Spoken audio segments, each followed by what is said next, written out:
have the opportunity to hear from Colonel Phil Ryan, who is the commander of the 160th Special Operations Aviation Regiment Airborne. Colonel Phil Ryan has a unique perspective. He and I were talking yesterday. I said, I'm dying to hear this pitch because I've watched the way the Special Operations has maintained, sustained, and modified their aircraft for years. And I started to say, so how does CCAD help you? And he says, you have no idea.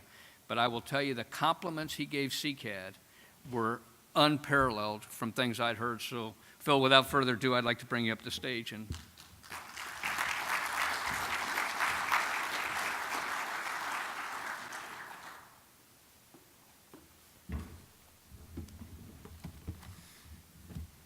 Distinguished guests, general officers, ladies and gentlemen, good morning. So I am Colonel Phil Ryan, the 15th Colonel of the 160th Special Operations Aviation Regiment. And it's a true honor to be here and to be the regiment commander. But being number 15 means that I have at least 14 others, one of which is in the room, who are always available to give me free advice, input, and that can be challenging at times. But all kidding aside, mentors like Brown, Cody, Daly, Mangum are superbly supportive of where we are and where we're going as a unit. So it's an honor to be here today, and I intend to use this time to address what I consider to be the three greatest force multipliers in the Special Operations Aviation arsenal. The first is task-based maintenance, and how a few dedicated Night Stalkers took it upon themselves to streamline our maintenance program and earn huge dividends in time saved and special operations missions executed. The second is how we've modularized the standard tool room architecture and developed airframe-specific modular configurations for rapid deployability. And the third is the adaptation of a maintenance readiness level system for all of our maintenance personnel and the benefits of capturing occupational competency progression and feeding that information into standard Army progression systems used for promotion. But before I speak to any audience, I always like to highlight the Night Stalkers by showing a quick video. This video emphasizes not only our history, but more importantly, it focuses on our people.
All right, I hope that keeps you awake for a few minutes.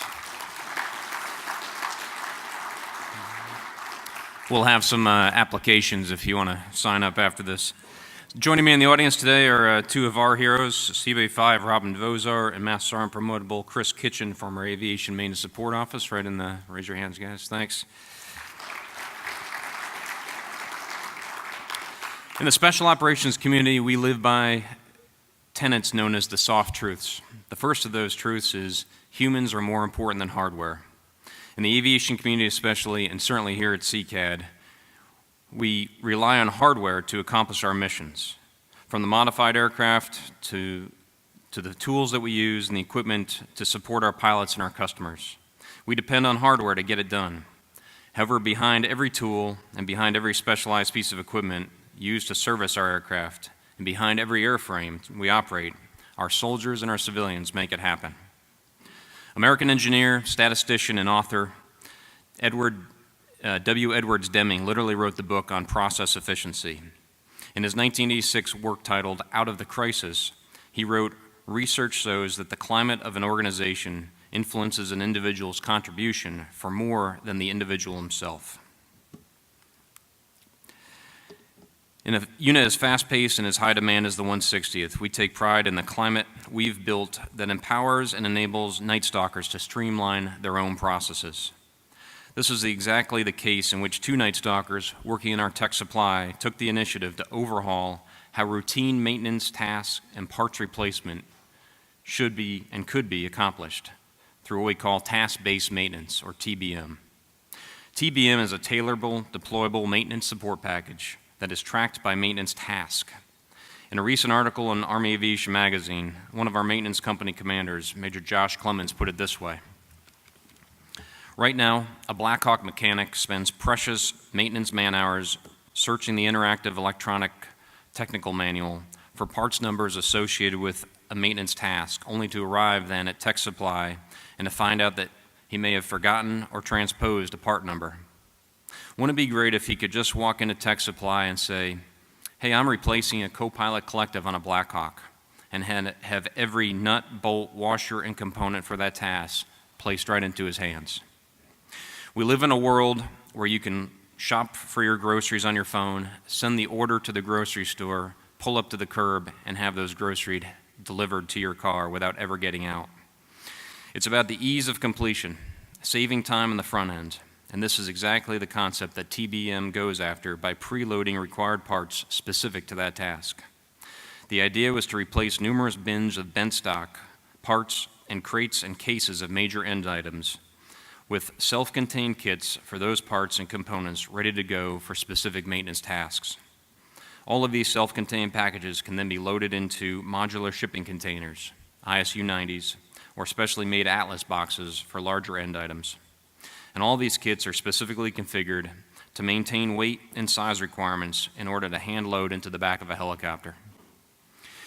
In order for this to work, Sergeant First Class Colleen Robinson from our F Company 1st Battalion Tech Supply took it upon herself to create a brand new computer program within the existing unit-level logistics system, Aviation, OLS-A.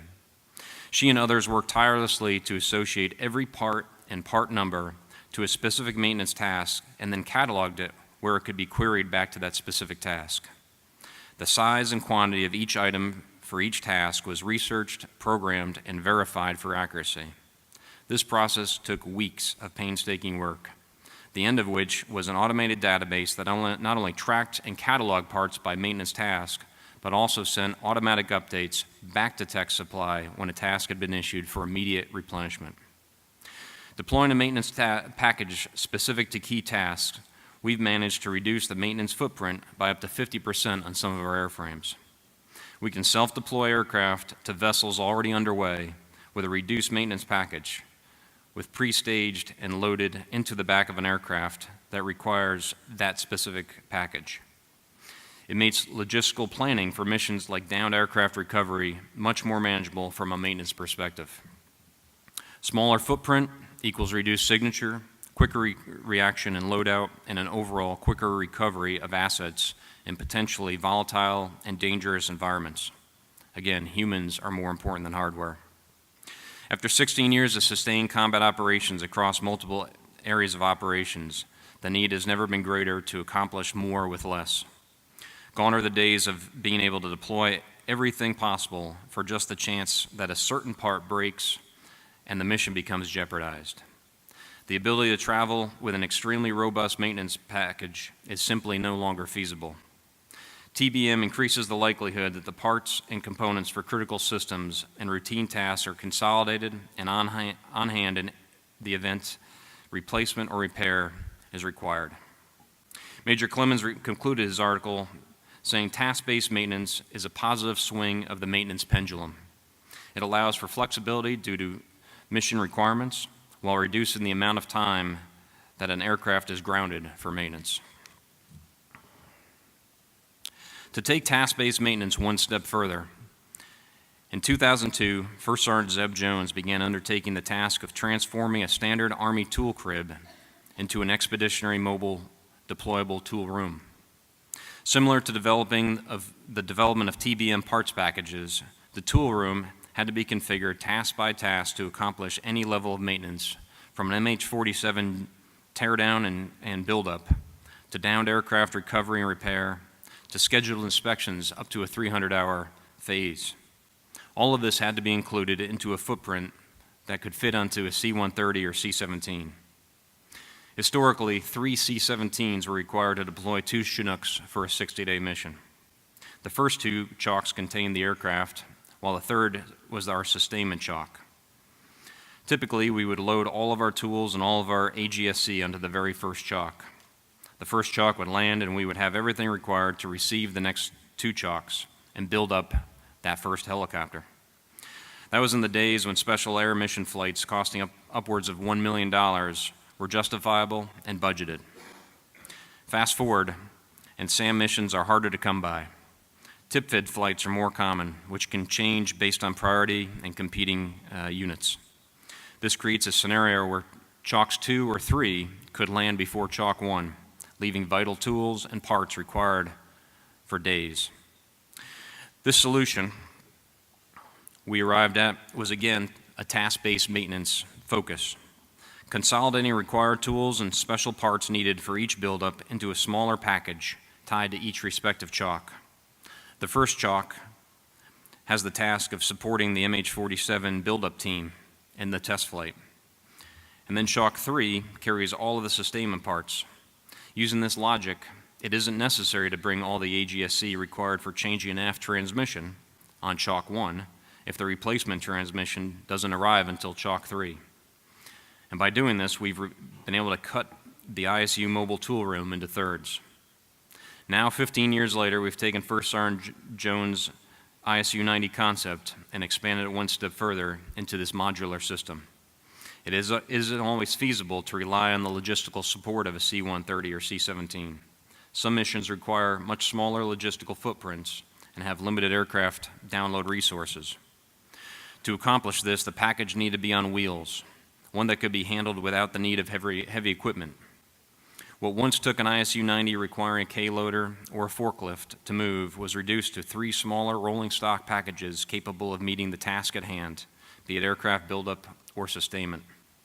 These configurations are tailorable to any forward operating base's logistical capabilities or expeditionary mission, to include downed aircraft recovery and repair. Flexibility is the key benefit gained from adding task-based maintenance and mobile deployable tool room configurations to our inventory.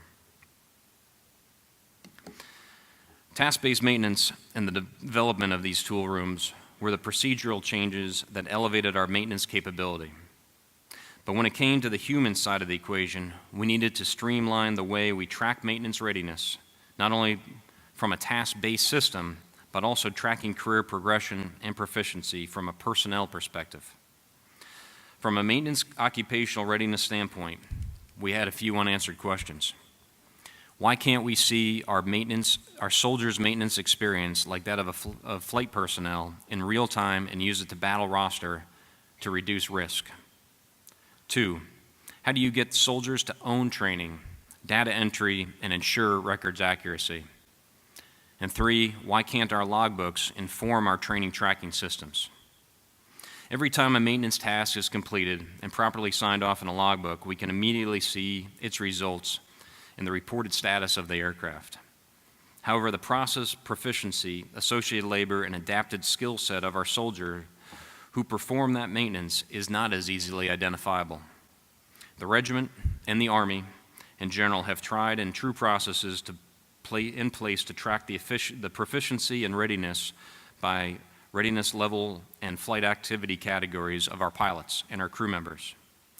These classifications allow service members themselves, as well as their respective chains of command, to know where they sit in a readiness progression standpoint. However, these tracking mechanisms are not in place for the maintenance community. Unit commanders are required to have an MOS proficiency training program, and the Army has developed an extensive individual critical task lists, or ICTLs, to support these training programs, all of which, if fully implemented, would take up a large 3-ring binder for each soldier. Compounding this problem is the fact that the majority of MOS training opportunities are dependent on associated aircraft faults. Simply put, a soldier and instructor must be at the right place at the right time with the right broken aircraft to do a task and advance their proficiency level. Then get the said training records back to home station to place in the large 3-ring binder, only to follow up manually updating the Excel-based MOS proficiency tracker. The program was antiquated, daunting, and simply didn't work. So after nearly 5 years of developing the regiment's aviation maintenance training program, which was designed to standardize maintenance practices throughout the regiment, Sergeant Major James Coquit, head of our regiment's aviation maintenance support office, leveraged technologies and coordinated the development of software that automatically data mines OLS-A to provide live views at echelon levels depicting overall readiness, historical work history, and predictive workload modeling based on each individual's currency and aircraft maintenance opportunities. What does that all mean? It means that leaders can see real-time experience levels and battle roster their soldiers accordingly, based off experience and needed training. Coordinating ICTLs into the software, the program can automatically graft a formation based on readiness levels. Commanders can use this data to inform risk assessments and fill training calendars. This free-of-charge strategy enables rather than encumbers. It enables leaders to spend less time behind a computer spreadsheet and more time providing direct soldier interface. And it also gives our soldiers buy-in, helps them with their careers, and it helps them with their progressions. The end goal is for the commander to get a 360-degree view of his formation's readiness and the ability to understand training shortfalls. They can use this knowledge to inform their training program or simply battle roster deployable teams based on experience rather than random soldiers. The regiment will move into testing phase in the next few months and looks forward to the cultural shift and the opportunities it presents and the ability to pass this back to the Army. These 3 initiatives show the benefit of empowering our soldiers and team members with the ability to improve their own foxhole. It indicates that fostering a climate of self-improvement equals unit improvement, pays dividends across the enterprise. With the innovations in task-based maintenance and the move to achieve real-time readiness platforms, the 160th Special Operations Aviation Regiment has once again shifted the readiness paradigm. As Deming suggested, it was the climate fostered within the regiment that encouraged individuals within their respective shops to improve their enterprise. The climate is enriched by the selfless service these men and women display each and every day, and strengthened by commanders and first sergeants demanding excellence and encouraging innovations within the ranks. Humans are more important than hardware. Hardware can't innovate. Hardware can't improve itself.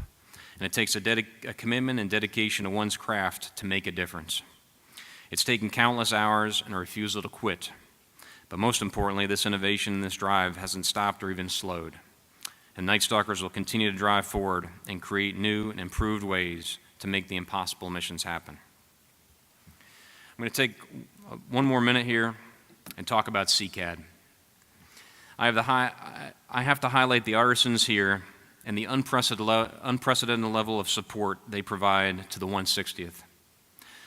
Earlier this summer, we had an incident where one of our Blackhawks, during a pretty high intense training mission that we had, landed during the hours of darkness and came down on top of a fire hydrant and sustained significant damage. The CCAD estimated the repair process would take 3 weeks to complete on site and pledged to fix the problem. On 14 August, a team from CCAD arrived at Fort Campbell and began the repair. As you can see from the photos, the damage was significant and required substantial disassembly to address. From their tireless efforts and impressive devotion to quality workmanship, the contact team completely repaired and inspected and returned to duty our damaged helicopter on the 22nd of August, a full 11 days ahead of schedule. So please join me in a round of applause for all these dedicated workers here.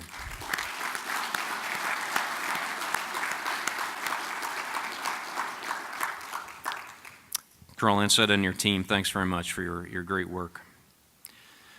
So thank you for your time and your attention.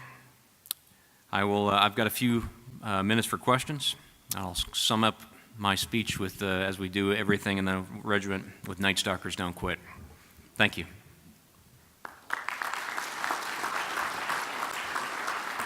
Okay, we got one over here. Stand by. Yes, sir.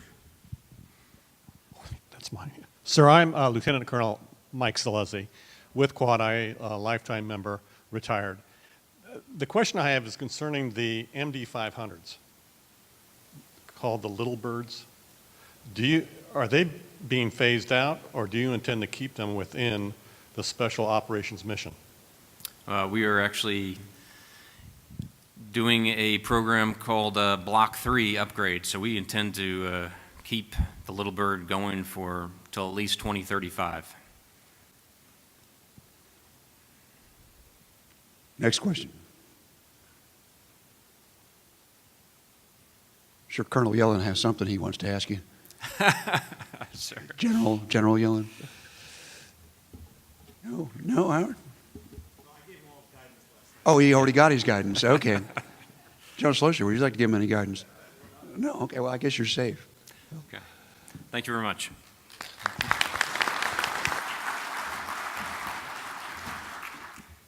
Well, thanks so much, Phil. One, it's very enlightening, but I think what you highlighted more than anything else, and you said it, is it all dwells on the human side of this. And I will tell you, for anybody that questions the youth of this country, you just look at what they're doing. They will amaze you every single time that you enable them and empower them to go out and do good things, and that's truly evidenced in your remarks today. Okay.